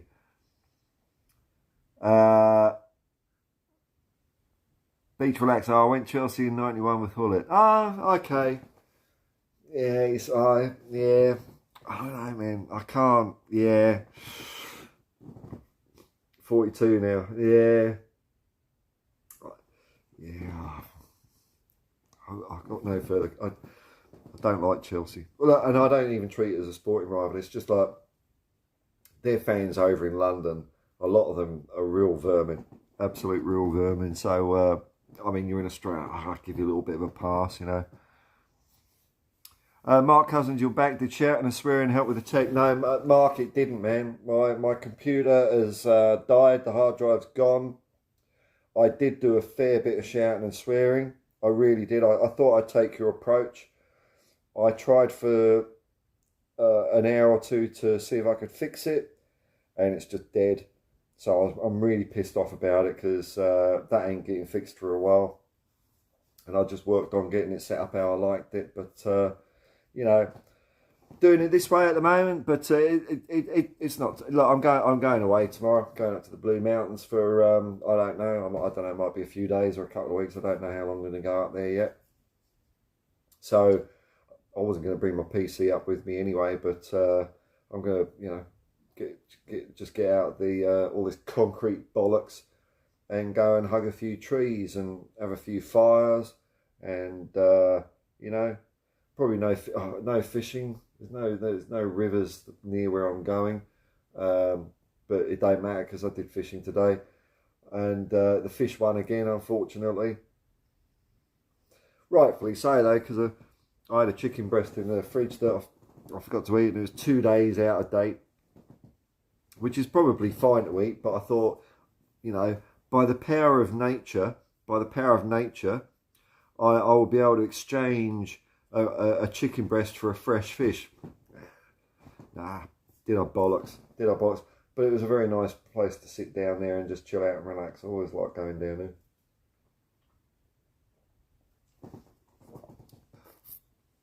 there. Beach relaxing. I understand. Love what you're doing, brother. Maybe just, you know, keep stumming the old C word here. You know, maybe others aren't so forgiving here, but you know, that's what I like about football. It's, you know, I hate other clubs and I hate other fans, but it's like a harmless hate, you know, because I've said this before, but I think the more we put into following a team and on the football pitch, and we get into that, then the less likely we are to pick up guns. That's what I reckon. I reckon it's good for the human soul. I was surprised that chicken breast didn't get up and walk away. Look, it's only 2 days, man. It's not like it was like maggoty and grey and all that. I probably could have eaten it because they are so conservative about you know, sell-by dates. I was surprised that I'd missed my deadline for chicken goodness, you know. But oh well, there you go. What you like to catch? I used to watch Rex Hunt back. Oh, Rex Hunt was cool, yeah. Rex Hunt, you saw him. Where I go, the only fish I catch would be, when I say only fish, it's not bad because I like the taste of them. Is brim and flathead. And if I do catch them, they're big enough. Like I'll let the little ones go, but if they're big enough, they're on my plate within 20 minutes, and I feel like King Neptune, king of the oceans, hunter, apex predator, top of the food chain. But today I just felt like a useless twat holding a pole.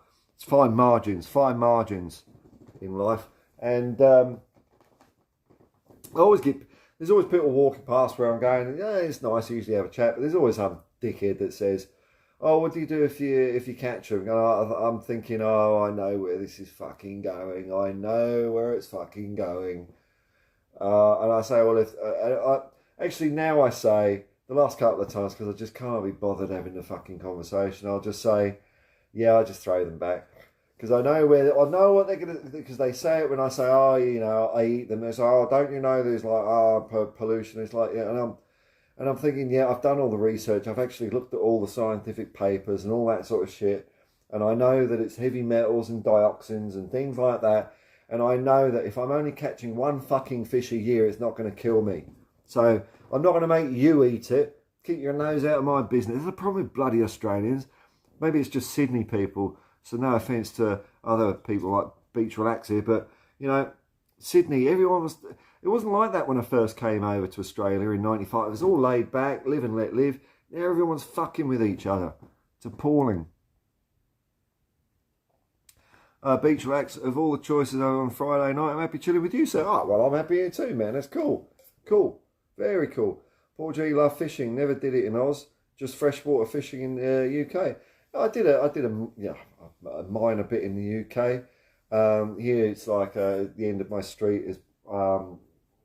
I live in a place called Gladesville, and the harbour's down the bottom of my road, and it's not the best fishing place. Which I could walk, I could get off my arse. If I walked another kilometre, there is a fishing spot that's really good, and I have caught loads there. But sometimes I can't. I just walk down the bottom of the street and just sit there and smell the roses, and it's ocean water. Who would you take from Celtic? Hatate? Yeah, I would take Hatate. I'd have a good look at Kyogo, and no one's mentioned it, but Cameron Carter-Vickers. From what I saw of him the last couple of years, I thought he's been brilliant. Problem is, when he was at Tottenham, he's a bit how you're going, and we had to loan him out. Didn't quite work out for him at Tottenham. So, a lot of people have that picture in their heads.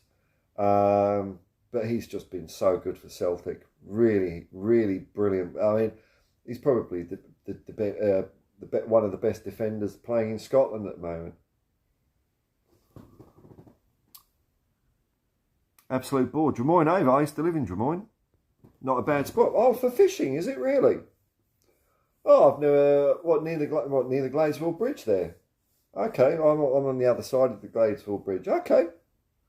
I mean, that's a far bloody walk, that is. But I didn't know that.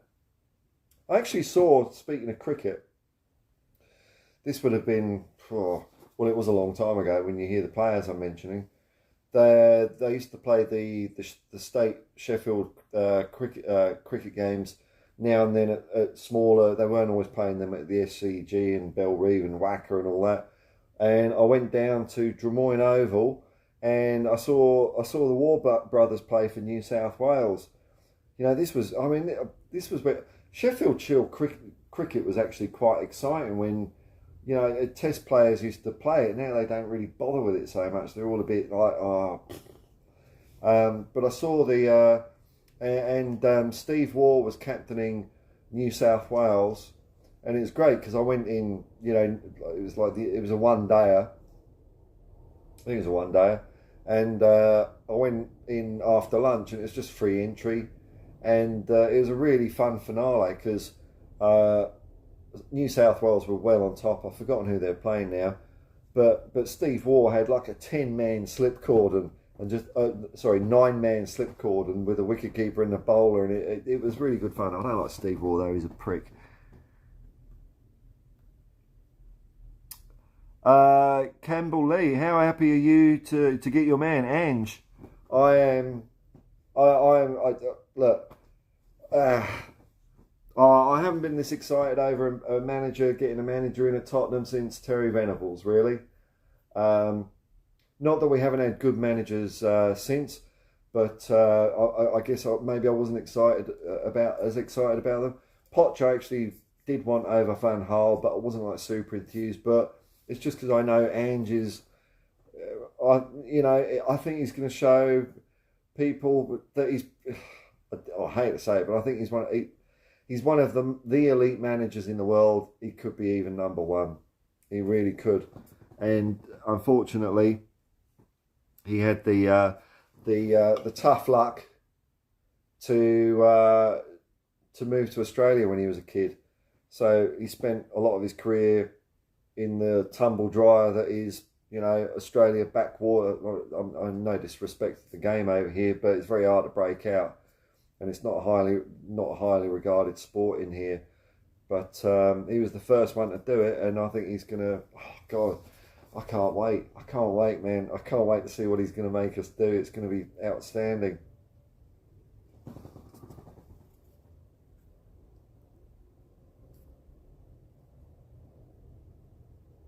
Oh, just the Oval. Now they play that Mickey Mouse money laundry. Oh, yeah. It's terrible. That 2020 stuff. I mean, okay, I get that people like it, but it's just it's a cliche. It's not cricket to me. It's just all bat. There's no ball. Whereas look at this. What are we doing? 96 for 2. Look at this. Look at this. Come on, England. Come on, England. We are the army, the barmy army. That's it. Bloody hell. Crawley's on 51. Oh, 96 for 2. We lost the wicket. Who went? Fuck. Root's on 2. Oh, well, there we go. 96 for 2. I'll have that, though. Mark Husband's Ashes on now, but I don't like the cricket too boring. Well, you know, there's a lot of sport in the world, man. I do like Test match cricket. I do like the boredom of it. I just like wallowing in it. It's like watching the 24-hour Nürburgring or 24-hour Le Mans. Got no idea what's bloody going on, and a lot of times not a lot's happening. It's just cars going around. But I just enjoy the ambience. Campbell Lee, I've seen you excited for him before he was even mentioned. I believe good times ahead, and if not, at least it will be interesting to watch.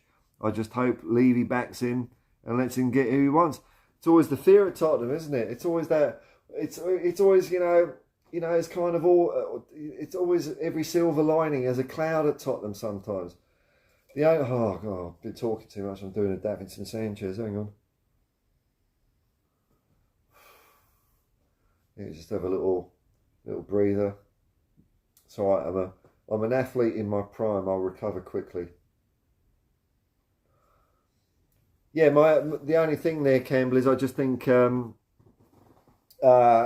isn't going to be asking for the moon on a stick. He's not going to be asking for World Cup players and people at the top of the tree. Because I was saying this morning, because Ange is so into football, all he bloody does is watch football. Like, he gets home because he loves it. It's not like it's a chore for him. He's doing something he really enjoys, and he gets home. He's got a lovely family around him, and he just sits there in his Ange cave, and he's just got I said this morning about 10 screens, but it's probably just 50 TV screens, and he's just like going about his business, having a sandwich, maybe having a little single malt. He doesn't even have to give it his full attention, but he's just glancing around. He'll say, that guy, I'll have him, that one, the one that's playing for Stoke, or he just gets it. He understands football, because Bill Nicholson used to talk about the football brain. I keep banging on about this quote, but Bill Nicholson, and I'm paraphrasing here because because my PC's fucked, so I can't read things at the same time and fact check myself. But there's no facts on this channel. I don't know what the fuck I'm talking about. I barely know anything about football. But Bill Nicholson said something like there's no point in having an academic brain. An academic brain doesn't make you a good footballer. If that was true, then Cambridge and Oxford universities would have the best football teams in the country. On the contrary, it's best that a footballer is not distracted by anything else, so he can just concentrate on being a good footballer. A football brain's a very specific thing, and I get what he's saying. He's not saying you're a dumbass or anything like that, but you can just feel and understand football. And in this day and age where it's all statistics and spreadsheets, see, that's like the Gareth Southgate approach, the Moneyball approach, the risk-averse approach.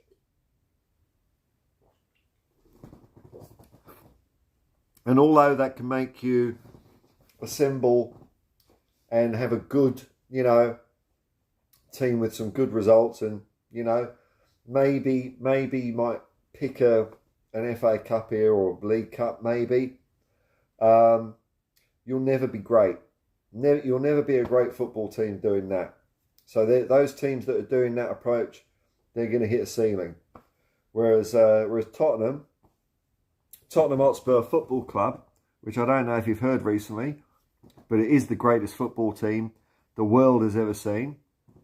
We're a proper football club. We are football brains. The fans are football brains. The club is that football, coming from Bill Nicholson and Arthur Rowe. And the guy in 1921, I can't remember his name. Fuck. Box of Ducks. but we're steeped in football. And, and this is why I'm so excited for a proper football brain guy like Big Ange Postecoglou to come to Tottenham. Because he'll fit in, it just fits.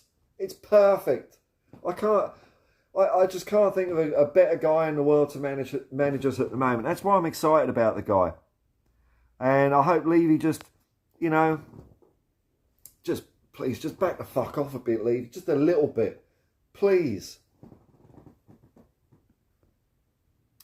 Mark Cousins, I won't watch the cricket and I'll sit and watch golf. Oh yeah, I've heard about golf. That's that.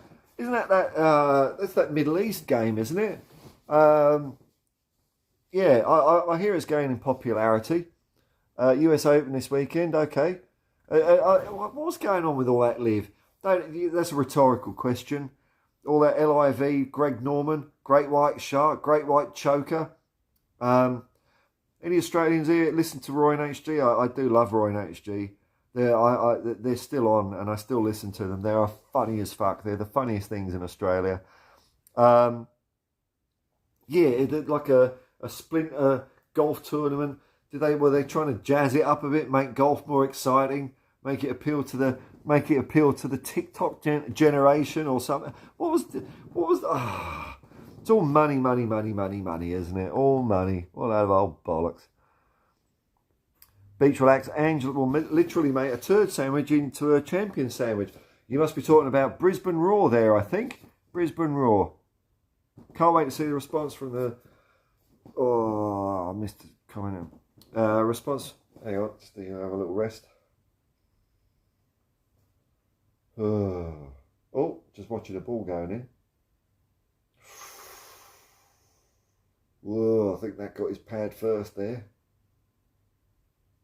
You know what I don't like about cricket, and they got it in rugby league? I don't like all this challenging the umpire shit. I really don't like that. I think the umpire, like in football, the referee, there is a rule actually in the rules of football, which goes, like, you might as well forget VAR because there is a rule, the referee's decision is final. It says something like that. Something like that, anyway.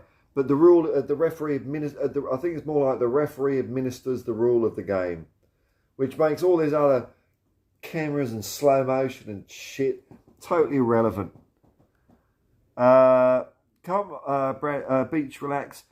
I can't wait to see the response from the old firm of football when an Aussie changes the world. Yeah.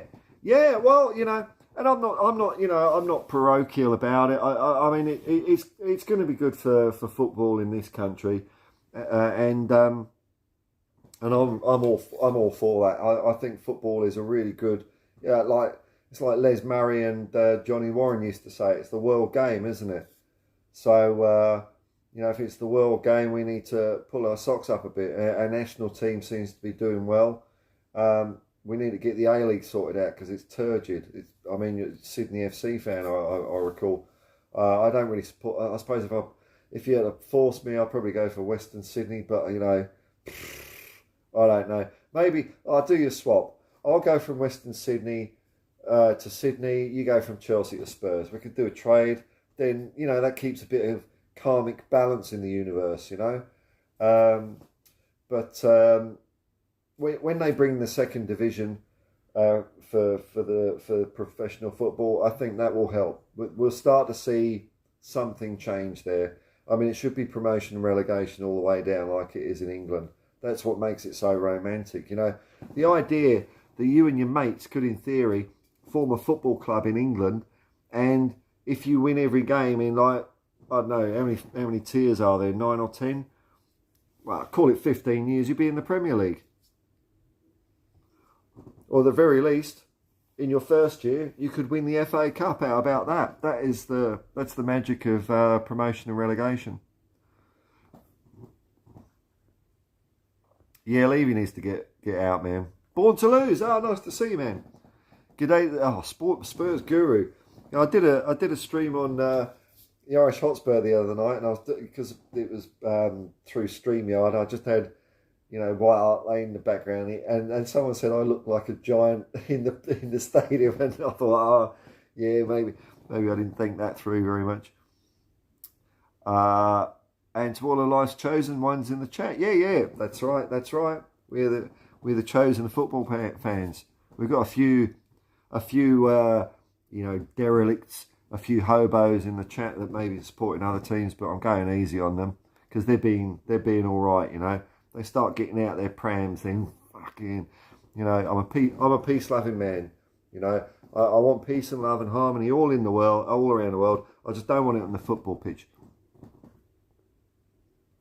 Absolute boss. Skip studded, kicked in the head against Liverpool, and no one saw it. No card, no VAR. Typical. Well, I'll tell you the thing about VAR, man. Here's the thing about VAR. This is the fatal flaw. VAR, the office is based, bear with me, they have offices in a place called Stockley Park. And I used to live there. I used to live in West Drayton, real top spot. I come over here to Australia and, people say, oh, where in England are you from? And I say London. Little do they know, I don't mean like in the shadow of Big Ben or next door to fucking Hugh Grant in Notting Hill. I live in a, sketchy suburb in Hillingdon. But Stockley Park, that whole area, was a Victorian refuse site. It was a massive, massive rubbish dump. In fact, when I was a kid, and I used to, when I was a young kid, I didn't live in West Drayton. I kind of lived like near Hayes, and we were near Stockley Park, all that rubbish and everything. And we used to go out on our bikes and go exploring, and we'd find like Victorian medicinal bottles and shit like that, and just smash the fucking things. We didn't have the brains to collect them and go onto Antiques Roadshow and say, oh well, of course I would never think of selling this, but how much is it worth? Never think of doing that. So apparently, when they to redevelop it, they say it was the biggest cleanup of rubbish, in Europe, and they always cut corners with this shit. These corporate bean counter redevelopers, and in my mind, they didn't quite get all the shit out, and so there's all these toxic fumes coming up through the vents and shafts into Stockley Park. So when they're looking at this slow motion monitor, and they're drawing an offside line, they're seeing like 6 fucking lines, and they're all wobbling around. So no wonder VAR doesn't work, because they're not seeing with straight eyes. They're being intoxicated by God knows what. That's the problem. If you moved it away from Stockley Park, it might actually work. Oh, I hate the whole philosophy of VAR. The referee's decision is final. I'm happy with that. That's part of the game. And I think what brought pressure to bring VAR about is probably idiots on Sky Sport, where back in the good old days where it's just like match of the day or the big match or whatever. But John Motson might say, oh, maybe it looked offside or onside or whatever, but they wouldn't like keep crapping on about it. Whereas I've got a feeling, I haven't seen this for certain, but I've got the feeling, I might have seen this here and there, that Sky Sports and all those clowns and Talk Sport and beIN Sports and BT Sports, they all just overanalyze the fuck every referee decision. Oh well, we've got to raise standards of refereeing in this country. It's not acceptable for a professional game, and all they're talking about is this because everyone gets paid shitloads of money. They're all millionaires, and oh no, it's disgusting. All the it's disgraceful. They're like Leonard Rossiter. It's disgraceful. It's disgraceful that there's so many mistakes in such a professional game, and it's all gambling as well. And I hate VAR. I hate VAR because you still get crap decisions with it. And I don't think there's anything wrong with the referee's decision is final, and they can, I think it's fair for them to be reviewed after a game in-house by, who's that body, Rothball, Rommerball, whatever the referees union's called, and they'll decide who is a good enough referee to to go for the games, but for the top fixtures. But VAR, especially if you're going to have VAR, don't have it in a toxic waste plant with like fumes coming up and I don't know. Poor. I mean, you leave a sandwich out on your table for a minute, and you come back and magic mushrooms have been growing out of it. So fucked at Stockley Park.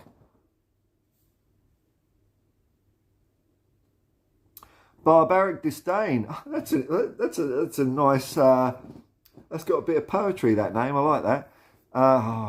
Fucking thing. Morning, sir. Closer the season gets, the more excited I am to see Ange's magic. Man, it's going to be, it's going to be like Paul Daniels squared with a bit of, who's that guy? Hans Moretti thrown in.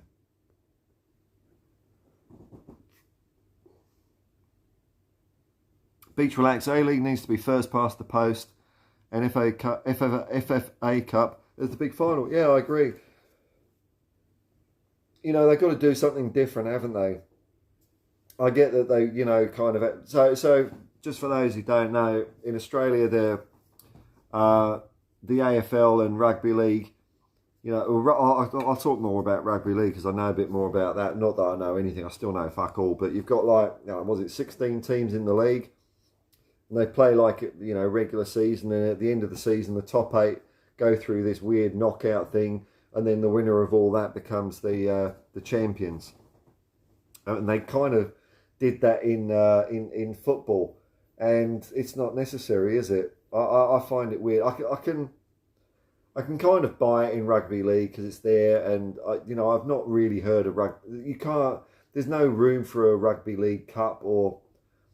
Fans do get excited about it. They do like it. It doesn't seem to be a thing of, well, it's not fair. You could finish 8th and still be the champion. I don't really hear people saying that so much because it is weighted. So if you finish like top 2, you get more cracks at the whip. So if you lose, you can lose a game and still get through. Kind of thing. It's weird.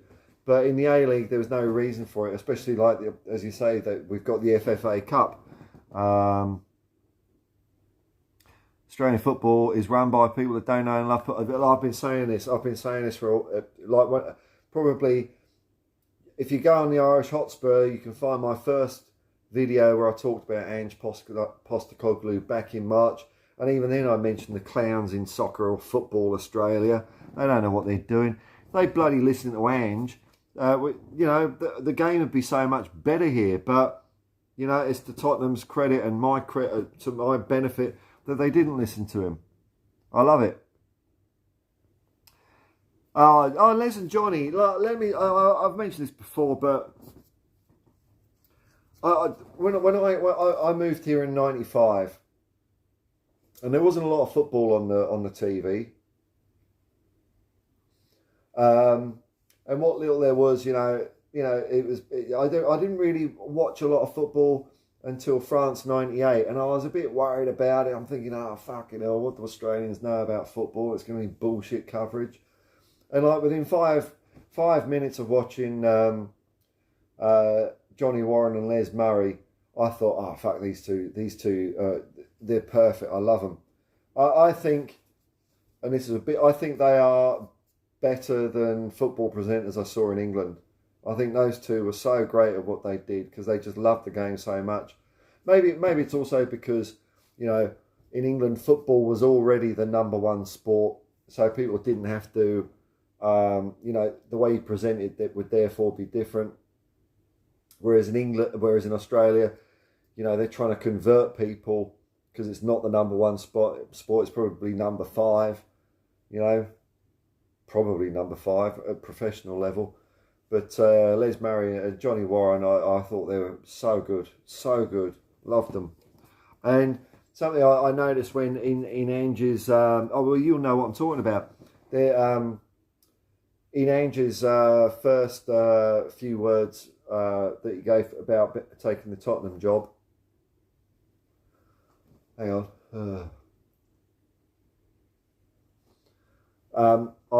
My ears pricked up the way Ange said the word football, and I can't quite do it right, but I just thought, wow, because he said it like football, And it just sounded like the way Les Murray used to say it, because Les Murray used to say football. And it just, I thought, I'm home. I love it. I love it. But is it, the sad thing is, since those two have sadly passed on, God rest their souls, that SBS have kind of dropped the ball a lot on football. They're not really covering it. They were the driving force of football in Australia for so many years. For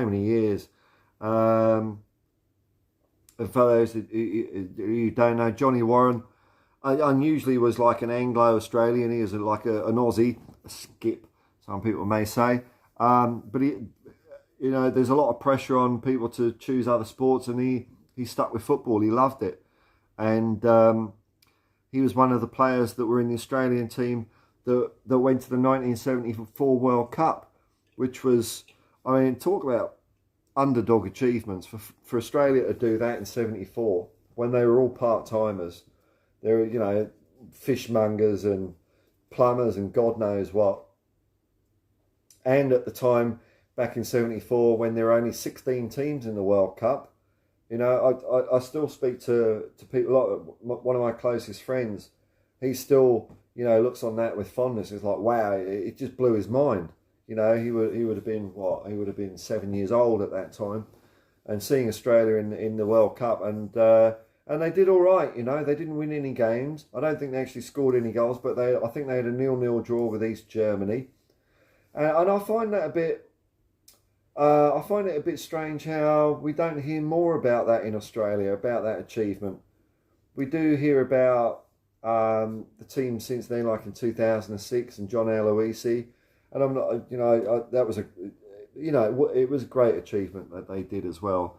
But I think we could talk a bit more about Rally Razic and Johnny Warren, because to me that's more of a football story. That's more of the, I don't know, that's more of the romanticism of it. Born to lose 73. Yeah, VAR is totally TV driven. I think it's gambling ridden as well. There's gambling everywhere. I don't gamble, never really have. I used to bet once a year on the first scorer in the FA Cup, and that was it. And even then, like, that was back in the day. You had to go into a bookmaker. They were seedy fucking knocking shops, they just playing smokes, desperate places. They weren't like the adverts you see of Ladbrokes, where, hey, everyone's a fucking winner. Or, I've got this advert in Australia at the moment where there's like this guru floating on a cloud who can pick bets. It's like such bullshit. It used to be a seedy thing. It used to be a desperate thing. And I used to come out of there feeling dirty. I used to want to have a shower. Whereas now you can just, I haven't got, there's my phone there. You just go on your phone, bet with mates. It's all brainless shit. TV driven to create excitement and debate about decisions. It'll suck the joy out of the game and wide open to abuse. It's all about interpretation. Get rid. There's a rugby league guy here, Phil Gould, because they've got the same thing happening in rugby league. They call it the bunker. Let's see what's going on in the fucking bunker. To review a decision. And Phil Gould said something that it applies to rugby league and it equally applies to football. You don't play football. Well, I'll change the sport. You don't play football in slow motion. You don't. As soon as you slow it down, it looks different. So like a defender can be running into the penalty box or whatever, and it might look in slow motion like he's deliberately stuck his hand out, whereas like in real time, you just think he's running. So it totally balls up the whole thing. And look at the knickers that they've all got themselves in a twist about over the offside rule. I'm pretty sure that everyone, maybe like everyone over the age of 30, well, no, everyone has got a pretty clear idea of what a handball is.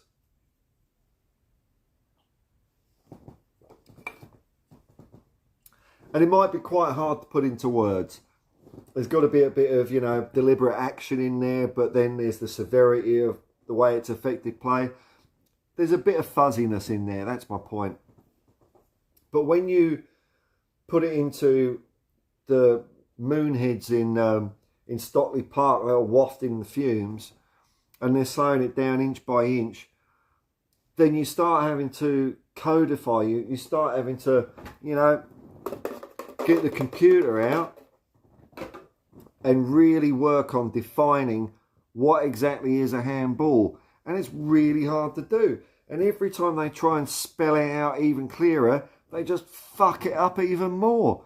It's like the one that I really can't stand is the offside rule. I just don't get all this. Handball, they're talking about silhouettes and all that shit. But the offside rule, to me, it's so simple, right? It's called football, right? So take the line from a player's foot. That's easy. Football, draw the line at the foot. If you're going to draw a line in the first place, draw the line at the foot.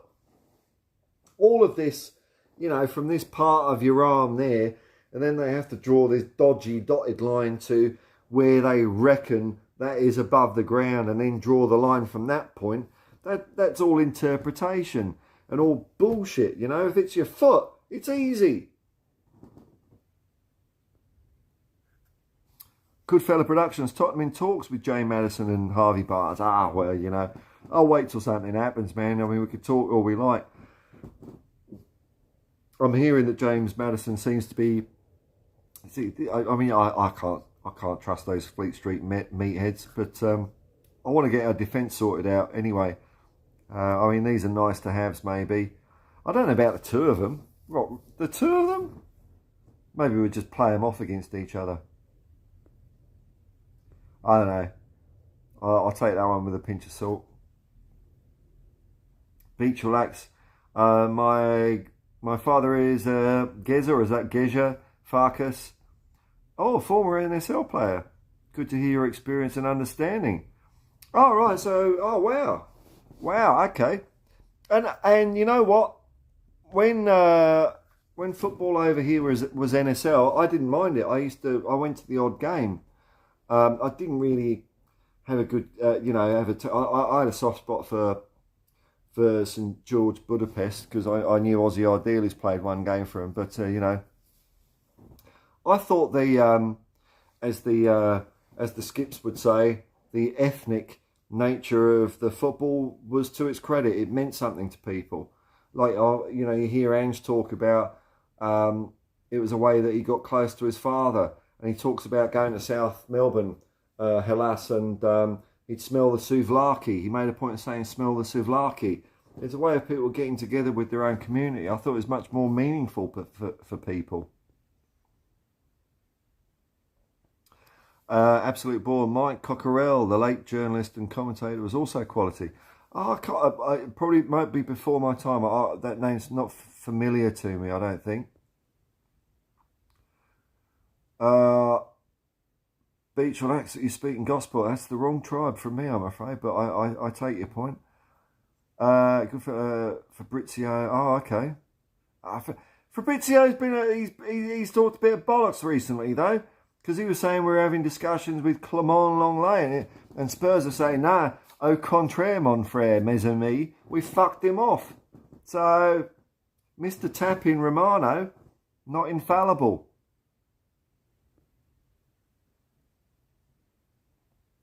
Yeah, Paul G. Yeah, I think it's so true. The adverts. This is gambling. I take it you're talking about. I hope you're not talking about football. It's so true. Adverts picture it as everyone having fun, laughing, joyous. Reality is, the shops are dark and depressing with soulless characters wandering around. Yeah, it's true. I think if you've got a bit of spare money, give it to some homeless guy or give it to charity or whatever. Don't try and double it. And if you've got no money, don't do it. But I mean, it's easy to say. I'm not. I don't mean to preach or anything like that about it. I get it. It's all around. I just don't really like it. Absolute bore. The rule is not handball if it's Liverpool. El Tel Cocorel. Buenos dias, compañero. ¿Cómo está, Jose? Not tired yet. Yeah, I'm getting a bit tired, but I didn't start until later because my PC fucked up, and I thought I'd just hang around for a bit. Richie B. If I was I might get to if I can catch up with the comments, then I might call it a day. because, yeah, I'm getting a little bit sleepy, but I've got no set plans for tomorrow. You know, man of leisure these days for 3 months till I get my bloody licence back. You know, 5k over in a school zone. Fuck's sake. If I was Maddison, surely he wants Champions League with the Toon, so I'd be surprised if he does come to Spurs. You know, it depends what he wants, doesn't it? It depends what he wants. If he's sold on, if he's sold on Ange being the guy, that might be enough. If he wants to move to London because there's more casinos and titty bars, that might be enough. But you know, if he doesn't want to live in London, or his missus doesn't want to live in London, they want to go to Newcastle. It's so. I've heard people debate this, and at the end of the day, none of us know, do we? None of us know. Like none of us know what's going on in Harry Kane's head. You know, it could be possible that Harry Kane might really, you know, want any excuse to be a one-club man with Tottenham Hotspur. You know, he does like the club.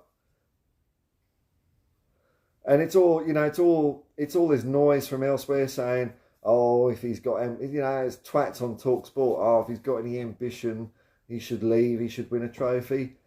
Who knows what's important to him? You know, if that is important to him, then, yeah, maybe he'll go, maybe next year or whatever. But maybe it's not, I don't know.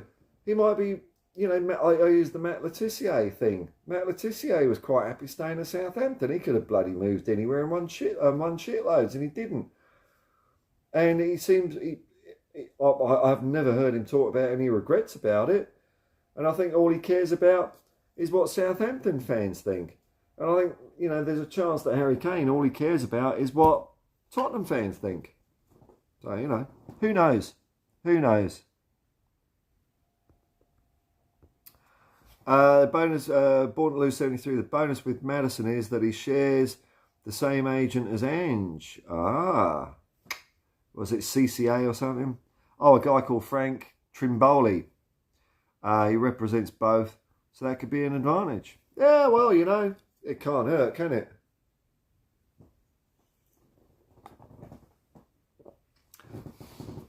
Audio Artisan. Afternoon, bruv. G'day. Nice to have you back. Here's some bluff hoggies. If I was a professional footballer and being a Spurs fan, my ambition would be to win something with Spurs. Look, I reckon, look, you know, I'm a dreamer. I like to believe. But I reckon if we could get Harry Kane maybe an FA Cup this year, I think he'll sign a new contract. A League Cup maybe, but an FA Cup, I think he'll hang around, man. I think he really will.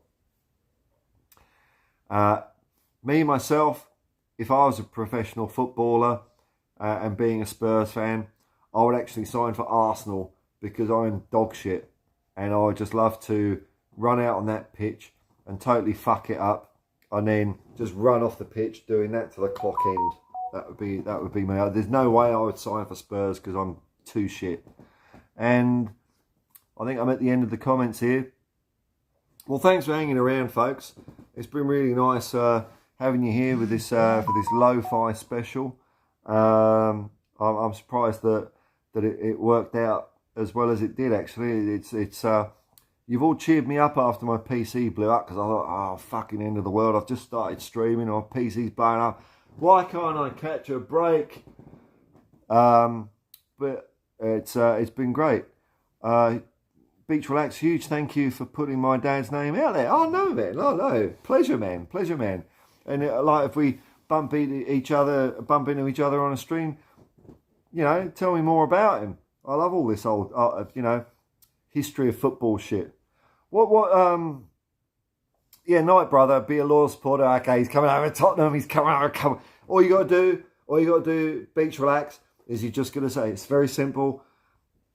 Just some magic words. And if you say them, you're as a big a Spurs fan as me and anyone else on the planet. You're just going to say, come on, you Spurs. That's it. That's all you got to say. Come on, you Spurs. And you're one of us. You're in the tent.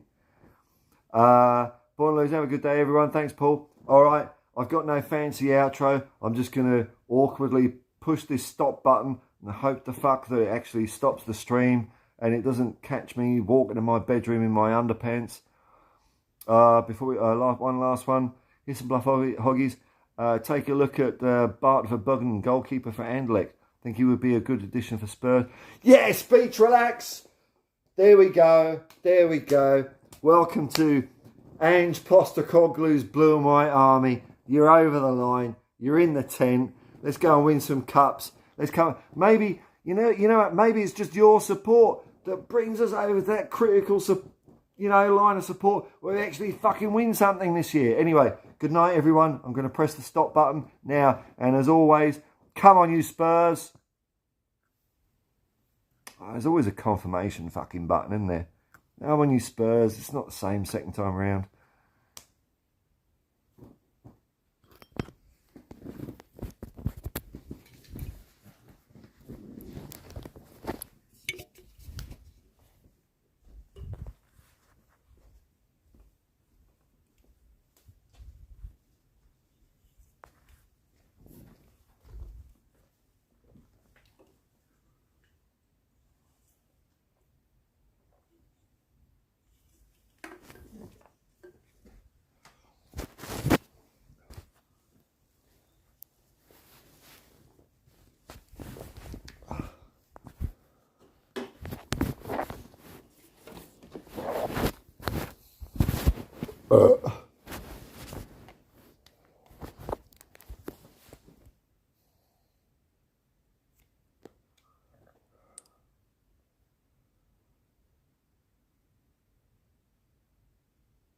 Oh, bollocks.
Oh, fucking hell.